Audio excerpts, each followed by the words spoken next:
You're welcome. All right, good evening, 8:40. Hope all of you are doing well. I was going to give the shiur from terminal, but then I realized I had to wear a mask, which wasn't happening. So we're just sitting in my car. Anyways, we are going to be learning tonight Daf Ayin Dalet and Daf Ayin Hey Amud Aleph. Ayin Dalet Amud Beis and Ayin Hey. And we'll get to the Mishnah on the bottom of Daf Ayin Hey Amud Beis. We've got a lot of work to do, but some really well-known Gemaras and some targeted ones that are specific to Korban Pesach. So let's get started.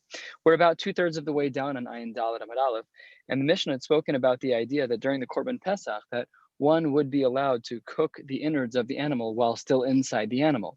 Now, the whole concern was whether or not that meat inside the animal would have properly roasted, yes or no. And because of that, there's a machlokes in our Mishnah. But within this shita, that's what the Gemara is presenting now. First, it says, Tanya, Rabbi Shmuel, Korehu toch toch. We've seen this before in Shas a few times, where it's onomatopoeia. That's what the bubbling sounds like when it boils inside the animal, but he considers it to be a proper cooking. It's still considered sli eish.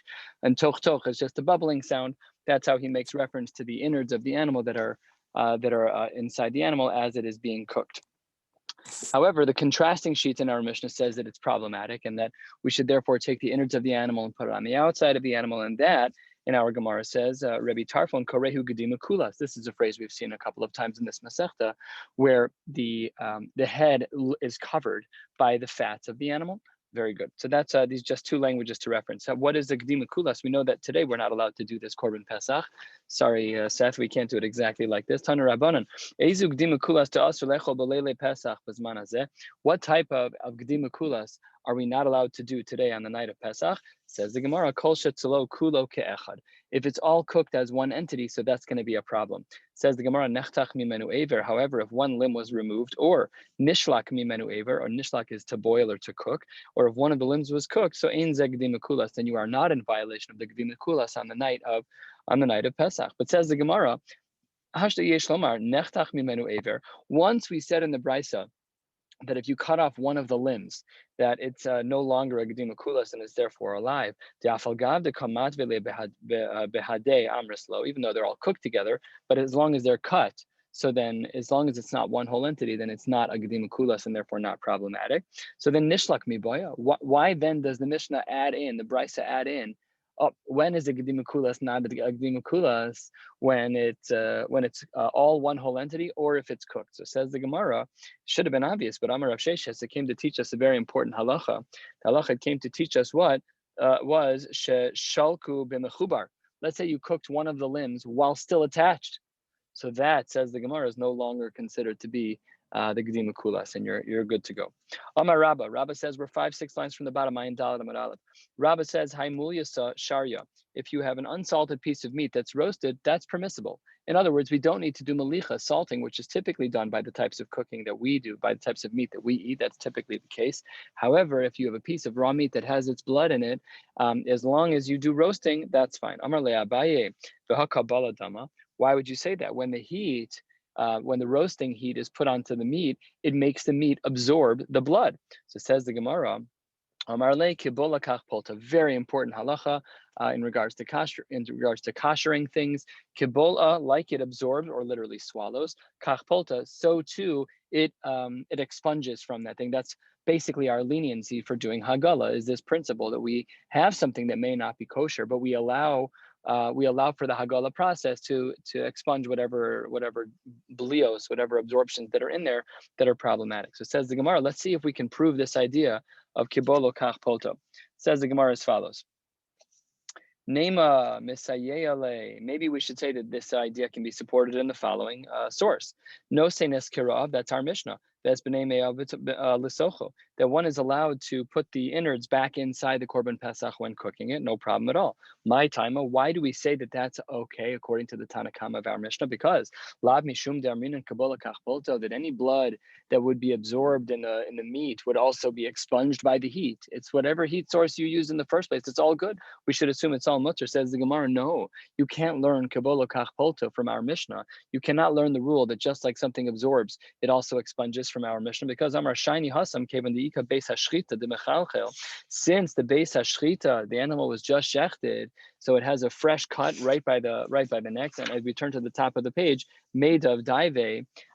Made of daive means that the blood is drawing out, and because the blood is dripping out, so therefore it is not considered to be problematic, and we cannot learn from there anything about the halachos of kibolo kach poto. So says the Gemara. Let's try again. Top line 9 dalet amud beis.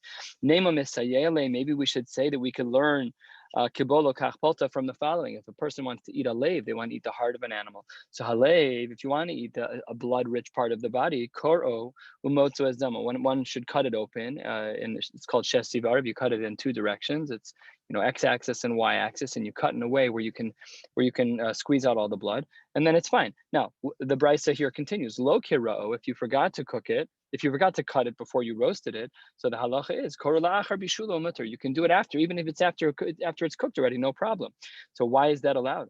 Maybe we should assume kibolo kach polto lav mishum darminon kibolo kach polto. Maybe we should assume that it's because of this principle, that the blood that's in there I'm not worried about, because the heat that might have caused the meat to absorb blood was also the heat that would expunge the blood. So it says the Gemara, you can't learn from there either. Shiny lave, the shia, the muscle is very smooth. Shia in Aramaic means smooth. So because it's very smooth, you can't really learn anything from there. Says the Gemara, well, let's try to see if we can learn this from somewhere else. Says the Gemara, Ravin Saba, Tafle Hahu Bar Gozla Lerav. He prepared a breaded duck for Rav, and he roasted it. The Omar Le, and Rav responded, Imale Tafle, if it's got a good flavor, Havli ve'echol, give me some. Now, how could that be? It must be that he holds kibolo kach polta because it was roasted, yet it's covered in something. So that should really work out just fine. It should be kibolo kach polta, says the Gemara. No proof from there. Hahi desmida de mafir. Maybe in that case it was dealing with a breading that was a very poor quality of flour, and therefore the mafir, the crumbs would fall off, and therefore you can't learn kibolo kach polta because maybe the blood exited through a cut, and therefore it just wasn't going to be seen in the flour. Oh, so then says the Gemara, but wait a minute, there was another case that was very similar. Rava went to the Bei Rish Galusa and he made for him a bar abza, the same thing. It's a breaded duck. Omar ilo de chazise the zig kizuza chivra. If I don't see that flour is as white as can be, then I'm not going to eat it. Lo achle mine, because it means that there's blood there. However, v'isal kadaitach kibolo kach polto. If you hold kibolo kach polto, that we assume that which is the heat that makes the meat absorb, it also causes the blood to expunge. So my area kizig, then we don't care if it's totally clean. Any red that's left over is not considered to be dam. We see this all the time when we buy meat. There's a red mohel, as it's referred to. It's a red liquid. We're going to discuss this more in the Gemara today. There's a red liquid that shows, and because the red liquid shows, so is that dam? Is that not dam? We'll discuss that today briefly. But anyway, says the Gemara, who cares if it's not perfectly clean? Afilu kilo zignami. It should be totally fine because we hold kibolo kach polto. Says the Gemara that case of Rava with the Reish Galusa was different. Hasam b'chivrasa de sharir. That was a different type of flour that was very, very hard, and because it was very hard, the blood would not be able to get out. And because that was the case, if we saw the blood, we should assume that it wouldn't have extracted normally with the rules of kibolo kach polta. So then the Gemara teaches us the halachos of how to deal with breaded duck that's roasted with all different kinds of flour. V'hilchasa, we're a quarter of the way down, about 12 lines down, 9 dalet amud beis. V'hilchasa, what's the halacha? The halacha is as follows. Dismida, when we're talking about this inferior type of flour where it's crummy and it just falls off and it doesn't stay in place. So then, bein asmik in Aramaic is red, whether or not it's red, bein lo asmik sharia, no problem at all. We apply the regular rules of the blood dripping out during roasting, no problem. Good. Dichivrasa. What about the very white, fine flour, the one that's very hard, the one that we learned about in the second case, the case of Rav and the Reish Galusa? There, izig kizuza chivra sharia, only if the flour remains perfectly white is it mutter to eat. And ilo aser, if it has any redness to it, then because the flour is so hard, we need to make the assumption that maybe the blood didn't have the opportunity to extract, and therefore it's going to be problematic. Dishar kemachin. What about everything that's in between? It's not the garbage flour that keeps falling off, and it's not this very fine hard flour where all the blood gets trapped. But what about all the other kinds of flours? Shar kemachin, says the Gemara, asmik aser. If it's red, it's problematic. Lo asmik shari. Okay. And if it's not red, then you are allowed to eat it. So this is all intersecting with the principles of Kibolo Kachpolto. We'll discuss this at length another time, but I have a short battery life here, so we're going to have to push forward. Hi Mulyasa, this raw type of meat that you're going to roast, Man de Asar, the one who says that roasting it as is going to be problematic. Man de Asar afilu puma l'sachas. That's even if its mouth is facing downward. It doesn't mean its mouth only. It means the makom hachtach, the makom hashchita is facing downward, so that gravity will help the blood drip out more. He who says it's not allowed doesn't allow it even when the animal's neck down. However, uman deshari, the one who does allow it, afilu puma de la'el, even if his mouth is facing upwards, where it's much more difficult for the blood to drain, afal pikein, it's a big kula. That's a big kula. He allows for that to take place. V'hilchasa, what's the halacha in regards to neck up, neck down? With in regards to roasting, mulya sashari afilu puma la'el. We say that one is allowed to roast an animal on a spit. Ladina, one can roast an animal on a spit and assume that the blood is out, even if the neck is facing upward, and it's not as easy for the blood to drain out. Almost halfway down, a little bit more than a third of the way down, 3/5 of the way down, the Gemara says, Umtza, Be'e umizrake. These are three blood-rich parts of the body. Umtza is a piece of meat that's blood-rich. Be'e are the beitzim of an animal, the testicles of an animal. Umizrake, these are veins that are saturated with blood. In all of these cases, pligiba Ravacha v'Ravina. The three of them argue about these three cases. Now, just to step out to 30,000 feet for a moment about these two, says the Gemara, B'chol Torah kula, in all areas of halacha, Ravacha l'chumra v'Ravina l'kula. In general, Ravacha was the machmir, Ravina was the mekel, b'hilchasa Ravina l'kula. In general, we always followed Ravina, who was the more lenient one. However, lebar mihani tlas, these three cases of the umsa, be'e, and mizrake, these blood-rich parts of the body, here we don't hold like them. Rather, we hold like the Ravacha l'kula, who's normally the machmir. Here he's a mekel, and v'Ravina l'chumra. And Ravina was of the opinion that we should be strict on these. And the halacha is actually like Ravacha l'kula. So basically, in every machlokes Ravacha and Ravina, we always hold the kula. And only three of those cases are Ravacha. The rest of them are all Ravina. So it says the Gemara, we're going to detail out all three of these areas, various forms of cooking. Says the Gemara as follows. Says the Gemara halfway down. Hi umtza de asmik, if you have blood if you have some raw meat with blood in it, you should cut it and you should salt it, and then afilu likdei rashari. That's regular melicha, like regular chickens, not a problem at all. That's easy. Then says the Gemara, shafte b'shipuda, if you put it on a skewer, you're gonna put it on a spit, so then shari, because made of dayev, because the blood is going to drip out even if you don't do any salting, no problem at all. Achte agumre, what if you put it on top of coals? We're going to spend some time talking about some complex drushos about coals. So there says the Gemara, pligi ba Ravacha v'Ravina. Here is machlokes number one between Ravacha and Ravina, where Ravacha is the mekel. What does he say? Chad asar v'chad shari. One says it's problematic to take this meat and to put it on coals, and one says that it's totally fine.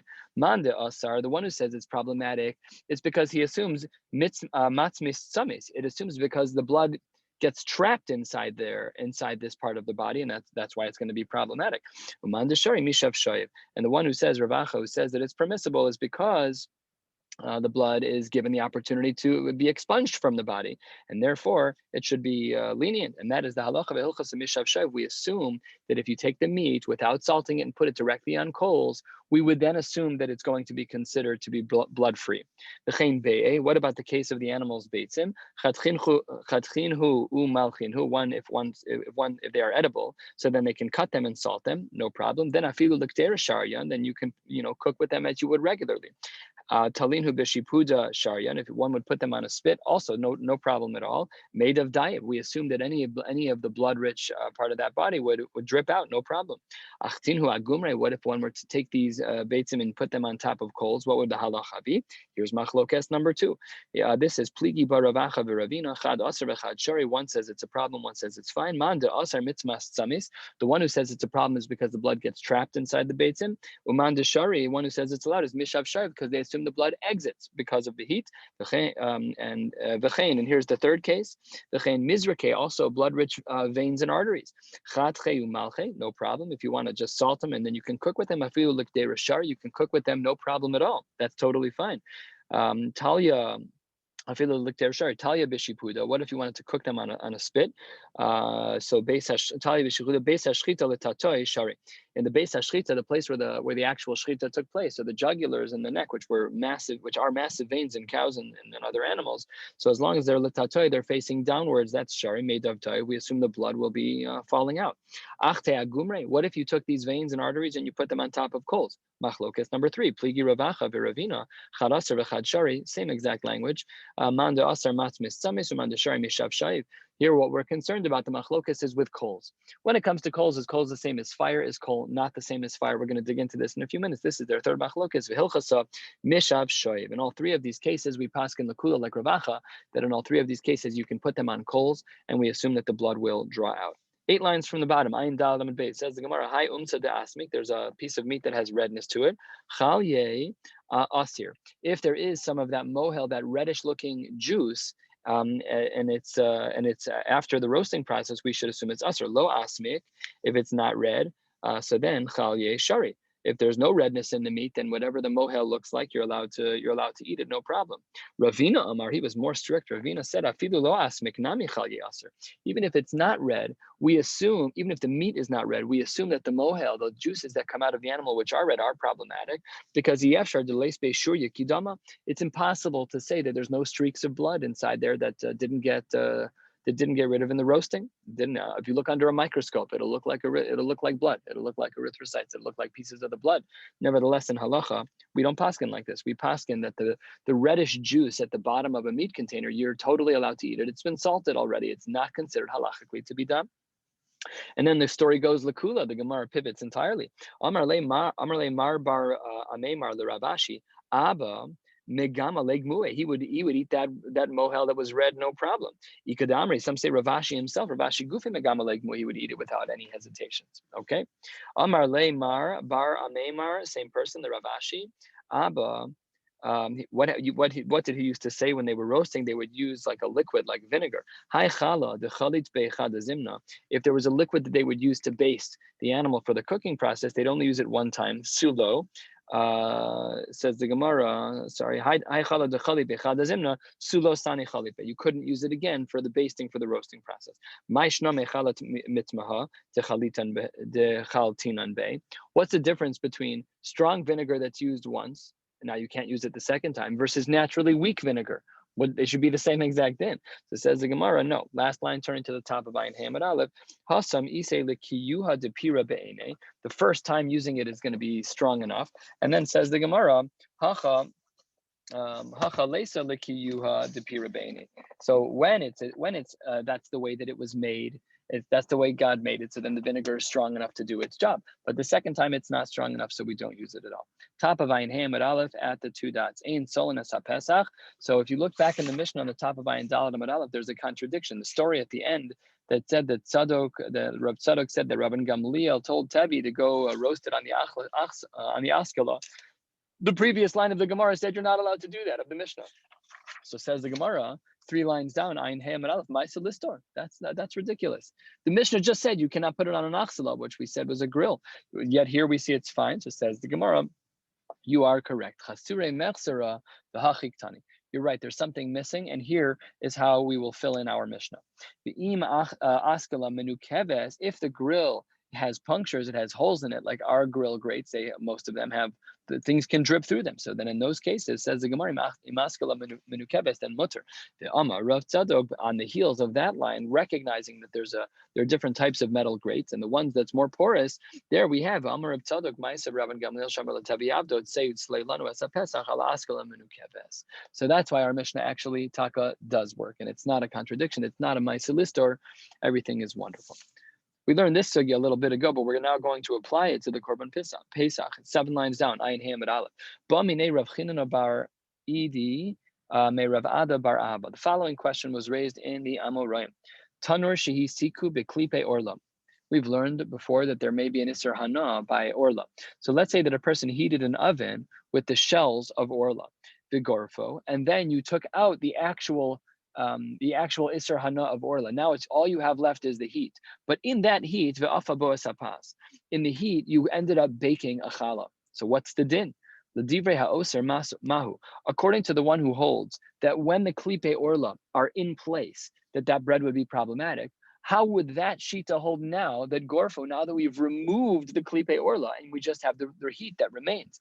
So says the Gemara, Omar le, Rav Ada bar Ava answers Rav Chinana bar Idi, and he says apas muteres. There's no problem at all. Namely, the heat is separate now from the orla because the orla is not there. So the remaining heat doesn't have a natural isser hana to it only when the klipe orla are in place.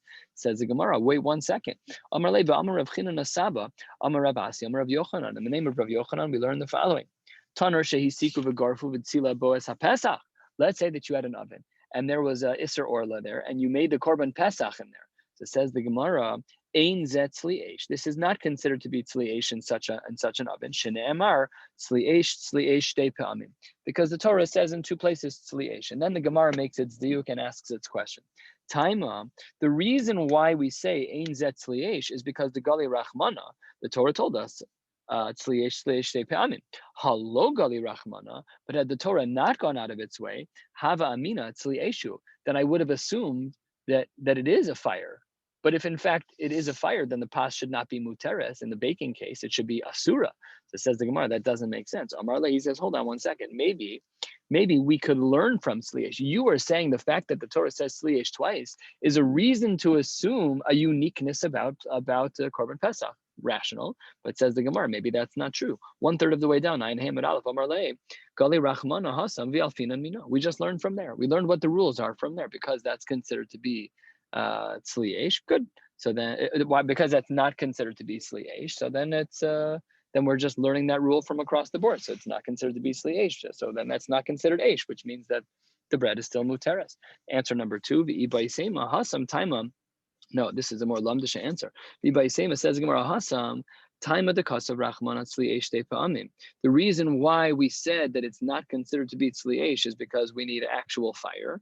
And then says the Gemara, halo kasav rachman tzli'esh shtei pa'amim. Had it not said it twice, had it only said it once, havamina a'esh kapid rachmana v'afilu gorfo nami tzli'eshu. Then maybe we're just concerned about fire itself.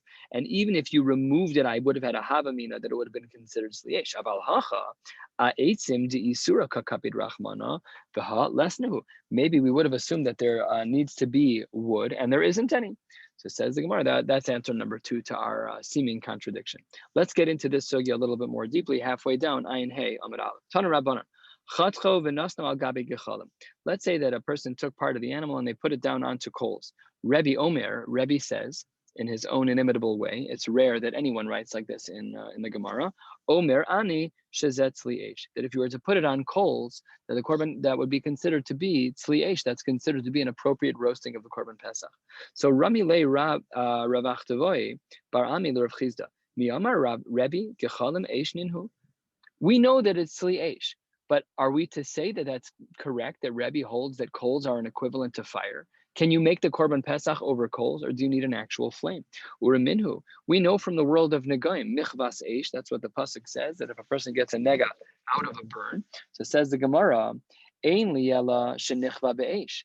I only know that one is going to be considered nega tzaraas if it is from fire itself. Well, what if it was Nichva Gachelas? What if he got burned with coals? Keyword. Beremet, with ashes, beseed with lime, roseach, bigefasim roseach, these tiles or bricks that were very, very hot, b'chol davar habamina, or anything that was heated by fire, la'asuye chameha, or even hot water. How do I know that all of that would still be considered halachically a nega? Says the Gemara, minayin talmud lomar, michva riba. We have the word michva twice, and therefore it's inclusive of other things, and it adds in gachelas. So says the Gemara, taima, the reason why we know that gacheles is part of the camp of a fire is part of the camp of a nega for someone's michvas eish is because, says the Gemara, taima, to Rabbi Rachmana michva michva. But hello, Rabbi Rachmana michva michva, without it being specifically in the area of tzaras, so then what would the halacha be gechalam la beishninu? It seems from that case of negaim that it's a zero, that it doesn't count at all, that a gachelis is not eish. And if that's the case, then why would Rebbe say Omer Ani that this is tzli'esh? It shouldn't be tzli'esh over coals because this brisa says that the tzli'esh, that the eish factor of gachelis is only true by negat zaras. It's not true everywhere, and it's certainly not true by korban pesach. Answers the Gemara. Amar le, says the Gemara, or 2/3 of the way down. Ayin Hamad Aleph. Amar le gachelis shaleitz al isrich krad ribuye. Everybody knows that if you're talking about wood coals, that's everyone agrees that that's considered Aish. What was the pasuk talking about by the Negat Tzoras? That was by Legacheles Shel Mateches, talking about metal. Says the Gemara, what are you talking about? We do know that metal is considered fire in the capital punishment because the pasuk says that the bas kohen shetechel his nose says we know that if a bas kohen is being mizana, whatever the details of the znus would be, that ba'ishti saref she gets burned with fire. So says the Gemara, "V'hagabe bas kohen." Two-thirds of the way down, it says by a bas kohen, Rav Masna, what does Aish mean in that pasuk? Sila shel aver hayu la. They would take liquid lead and she would be killed. Nebuch, she would be killed with that by they would pour it down her throat. We're going to discuss that in some detail here. It says the Gemara. What do we see from here? The pasuk says Aish tisare. It's referring to aver. It's referring to lead. So therefore, we see that Aish is metal. But you just tried to tell me that the pasuk had to include kacheles for the sake of the negat zaras. Why? It should be pasha from the pasuk that ba'ishti saref, and that she's killed with aver, with the liquid lead. So I don't understand why you think that metal is not automatically Aish. Says the Gemara, no, shiny hasam. The Amar Kraba, Aish tisaref. Tisaref, the rabbos call sreifos habos min ha'esh, we call shagin Aish atzma, all the more. But it's because of a specific drasha by the Bas Kohen. But it's not in general, and therefore we need the drashos in both places, both by the case of Negat Saras and in this case of the Bas Kohen to teach us that it's in fact the case. Says the Gemara, why doesn't, when we say that Ba'ishti Saref, that she should be burned, but when a person gets Sarefa, why do we assume that the death is with this liquid? Why don't we just say she could be surrounded by branches? A person who's going to be chayiv Sarefa, it's a terrible death. They're all terrible deaths. But in this case, why can't she be burned at the stake, as it were, to use our parlance? Says the Gemara, because that's not the way the Sarefa is done. Sreifa is always done internally. Why? Asya Sreifa mibnei Aharon. We have a Gzera Shava from here to Bnei Aaron. Malahalan Sreifas Neshama V'Guf Kayam. There, when his sons were killed, their bodies were still physically there. Their neshamas were removed. Here too, Afkan Sreifas Neshama V'Guf Kayam. It's internal. It's not literally. It is neshama, but it means that the burning is done internally, but the externals of the body remain intact. So says the Gemara, I don't understand. Why don't we? Why doesn't she get killed with water, where it doesn't burn her body? It's just so hot that she could die. Says the Gemara, Mishum de Rav Nachman, because Rav Nachman had a rule. Amar Rav Nachman Amar Kra. The Torah says, "Ve'ahavta l'recha kamocha, v'ror lo misa yafet." Wow, what a powerful idea! That even under the worst of circumstances, when a person is deserving of a capital punishment, we still have an application of ve'ahavta l'recha kamocha, that it should be the faster of the deaths. It's like we say in Az Yashar Tzalaluka Oferes, B'mayim Adirim. Those who were less Russia, they drowned more quickly. So there's still a din of after the recha kamocha. So says the Gemara that the way you're describing to kill her with the hot water, it's a very slow process. That's not right. That's not right. The after the recha kamocha, we have to make sure beror lo misa yafet, there has to be a faster killing. Says the Gemara, if that's what Rav Nachman says, I could learn from Rav Nachman, we have to pick the fastest death. What do I need? What do I need the Gzera Shava that we learned 5 lines ago? Abasya straight from Ibnei Aaron. Why do I need both? It should just be whichever is the best death. Answers the Gemara 10 lines from the bottom. Amre, ilav Gzera Shava.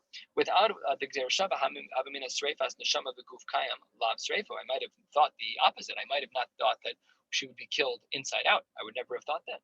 The Imishum Rav Nachman, if I only had Rav Nachman's Shita, then they push Chivule Zmiros Tuva, just put a lot of wood around the stake and kill her that way. So then, that she'll be killed quickly, that's not right. So we need the balance of the two of them, that it has to be internal and it has to be as quickly as possible. Says the Gemara, I don't understand why the pasuk says Eish at all. Why do we have Eish in the pasuk at all? Says the Gemara, the word Eish in the pasuk doesn't mean fire literally, because it's not fire literally. What it means is that the lead that she gets killed with can't be naturally hot. It has to be hot due to human intervention of heating up the lead. Okay, just a technical din. Amarle Rav Yirmiyah Rav Zera. Do you mean to say that whenever it says in the pasuk that it has to include all of the fires that come from all of the heat that comes from fire, burning have to come from fire. Says the Gemara, that's not true. We say this in morning korbanos. By param hanisrafim, what does the pasuk say? That it has to be burned on wood that is made of fire. Vitanya, ba'esh, it has to be fire. Below besid, not with hot lime. Roseach, below begifasim roseach, and not with hot tiles. So says the Gemara, Amar le hachi hashta. How are you comparing these two things? Hasam ksiv ba'esh v'hadar tisarev. By the bas coin, first it says Eish and then Tisarev. And there we learn the rabbos called Sreifos Havos Machmas Eish, that the lead that we use there has to be boiling hot by an external source. Hacha, but over here, by the Param Hanisrafim, Hacha Ksiva Sarafos al Eitzim Ba'esh Levasof Eish. And at the Eish is at the end of the pasuk, and it's after the word Batisarev. So it's, instead of it's Eish Tisarev, here we have the Sreifa first, followed by the word Eish. It's backwards. The Memra, the Eish in only by fire. So you can't even compare these two things because one's H T Saref and one has Saref first and then H, says the Gemara as well. Hasam Nami, but that doesn't work because by the parim hanisrafim, what does it say over there? Hasam Nami ksiv Sreifa lebasof. We also have the word Sreifa after the word H. How so? Ksiv, turning to the top of Ayin Hey Amabez, you'll see as the pasuk writes, Al Shefech Hadeshen Yisaref. Later in the pasuk it says that Al Shefech Hadeshen, on the ashes, it has to be Yisaref. So it says the Gemara, that word Yisaref is not talking about what you think it's talking about. Amrei, the Gemara says, top line, Ayin Hey Amabez, Hahu Yisaref Mibayle Lechetanya. That word Yisaref is being used for something else. Yisaref, what does that word teach us? Afal pi she'ein sham deshen Yisaref. Even though the pasuk says deshen, it doesn't mean to be ma'akev. It doesn't have to be that there are ashes there when we take the parim and we're burning the parim. Even if there are no ashes, afal pi she'etis ha'or berubo. Even if it's going to be that it's going to be mostly flame that's burning it, and there are no ashes. So we have a whole second answer here to how we understand Rebbe. We answered Rebbe before by saying Michvas Eish and the whole drasha there, but here Ravina gives a similar drasha, just it's modified in its presentation. Ravina Amar Karuch V'Tani, we need to combine a couple of things together. Michvas Eish, what does that pasuk mean? Einli ela shenichve be'eshu v'gacheles. He includes gacheles here. Maybe it means to say that it has to be fire and gacheles. That was not included in the initial drasha we saw yesterday. But what about nichva be'remetz? What if the person who got the negat saras was burned with remetz, with coals? Besid, not with coals, but with like the ash from a fire pit. Besid rosech, burning lime. How do we know that this person will still be considered to have a negat saras with any heat source like this? Talmud Omar michva riba. So he uses the language differently, but says the Gemara that doesn't work because if you say that, then Rami, he has to follow the question. Omar Rebbe gechal mikru eish. That's not what Rebbe said because of the following marimakom. Uraminhi. We have in a brisa, what does the word gachale mean? Yachol omemos, these are coals that are not bright red, they're just regular coals that are hot. Talmud Omar Eish, we need bright ones, we need the ones that are much stronger in color. Yesh, if you need fire, Yachol shalheves, maybe we actually need a technical flame. Yes or no? Let's see. Talmud Omar gachale. No, that's what the word teaches us. Aketzav, what's pshat? Maybe min halocha shows. We bring from the red hot ones, even though there may not be a flame. Gufa kasha, but that's an inherent contradiction in that brisa. Amris, you said gachale yachol omimos. When you said in the beginning of the brisa that the word gachale teaches me yachol omimos, that maybe we should say that we're talking about the ones that are not so hot, that implies alma locha shos eishnin, the ones that are red are considered to be fire. But then ema seifa, later in the brisa you said eish yachol shal heves talmud omar gachale, but then you excluded the flame itself. Alma afilu locha shos lav eishnin. So you have an inherent contradiction in the brisa in regards to coals that are bright red. And not only that, but Amar Ravashi hachaktani. This is what the brisa reads: Gachale yachal bein omamos bein lo chashos Talmud Omar Eish. So we see there between the two, you have neither of them again. Eish, if it is fire, yachal shal heves. So if it's going to be neither of them, then maybe it's just a pure flame. Says the Gemara, Talmud Omar Gachale. No, there are still some coals, but then haketza. But how do you explain this brisa at all? There's a lot of internal contradictions in this brisa. Says the Gemara, maybe mina lo chashos. But however we understand this brisa, says the Gemara, mikol makom gechalim lo ikri. Everyone agrees that eish and gechalim are not the same. That's for sure from the brisa. That we know for sure. So if that's a kasha the Rebbe, we don't understand his shita. So Amar Abaye, we're getting toward the end of these drushos, and then we'll stop at the Mishnah. Amar Abaye, Abaye says Taritzachi. We need to answer this question as follows: how do we read the brisa to make it work for Rebbe? Says the Gemara as follows. You might have thought that it would have been the coals that are hot but not red, and not the lochashos. Talmud Omar Eish, that it is the ones that are lochashos. It's the bright red ones.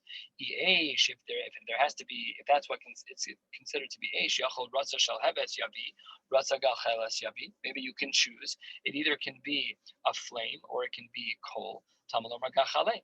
So what does it mean gachale now? How do we understand this? What's Abai trying to say? Haketzad, maybe min alochashos. He says the basic shot in the brisa is that you are allowed to take coals, and Rebbe would allow for the coals, and it's not a contradiction anymore. Omar Rava can't be Rabba. Rabba was a generation earlier. He was, I guess it could be in theory, but it wasn't, because Abai and Rava were arguing about this. That's a correction here in the Hagos V'Tzionim. So Omar Rava, did you just say that maybe you could bring a gachelas and maybe you could bring a flame? What is the metzias? How do you have a flame without some fuel? How do you have it without the cold? Says the Gemara, maybe could go into shafye lemana mishcha ve'asle beinura. If you want to say it's basically taking kerosene, it's shafye lemana. You spread on a kli mishcha oil. The asle beinura, and you throw a match in. It's basically kerosene. Says Rava, that can't be. It can't be. That's not the way we could ever do tzli eish for a korban pesach. Why not? Because hahu lama likra lemiute. I can exclude that by svara already. How so? Hashta lifnei melech basar b'damei nosin kain. If we wouldn't cook like that in front of a king, it's not mechubad. It's not the right way to cook. Lifnei melech malchei amlachim hakadosh baruch hu lo kol shekain. You need some type of fuel source. You can't just spray something flammable and cook over a flame without any source. It doesn't cook well. Elama Rava. Therefore, Rava pivots against Abaye and retranslates the brisa for one last version of the brisa. And with this, we will stop. It says the Gemara as follows: Elama Rava, 3/4 of the way down on Ayin Hamud Beis. Elama Rava Taritzachi. This is pshat in the brisa. How do we understand Rebbe? Gachale. When it says gachale, you might have thought that it was the coals that were hot but not red, and not the coals that are red. Tamlomar eish. Okay, but then eish yachol. Maybe we should have thought yavi mechza gachales should be half coal umechza shalheves and even more flame by adding some types of liquids to make it a little bit of a bigger flame. Have a kule gacheles, but when you put it in, it's all considered coals. Talmud Lomar, that doesn't work. But lakach melo hamachta gachale eish me'al mizbech mishas lekicha nehavi gechalim. It has to all be gechalim. That would be what's considered appropriate, and that solves the problem for Rebbe that he would include gechalim. Last line for the night. How do you spell the word omimos? When we talk about coals that are not so hot or not so red, is it omamos with an aleph or omamos with an ayin? Answers the Gemara. Amar of Yitzchak, arazim lo amemuhu began elokim. He quotes from a pasuk. That's what the pasuk reads, and we see arazim lo amemuhu. The ayin is how we were to spell amemuhu. So Mir Tashem, we will pick up on Shabbos at whatever time, an hour before Mincha, from this Mishnah at the bottom of Ayin Hamud Beis. Sorry for the choppy schedule this week of no shiur last night and shiur this way. I know it's not l'chatchila, but Baruch Hashem, we got to learn a blot and a half together. And Mir Tashem will pick up on Shabbos. Have a beautiful night.